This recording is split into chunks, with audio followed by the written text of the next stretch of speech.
రాజన్న సిరిసిల్ల జిల్లాలో రైతుల ఆగ్రహం భగ్గుమంటోంది.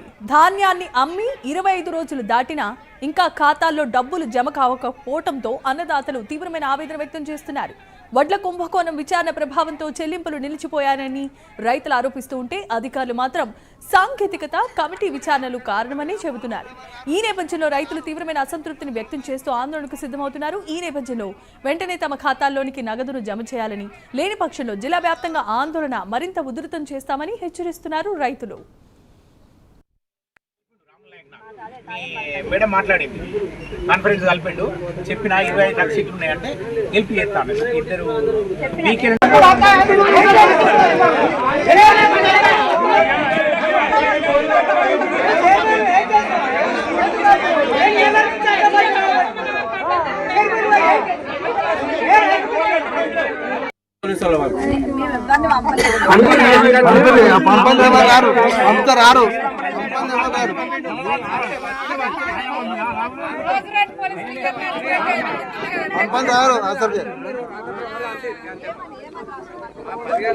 పొద్దుగాల కాన్ఫరెన్స్ కలిపిండు రాములనాయక్.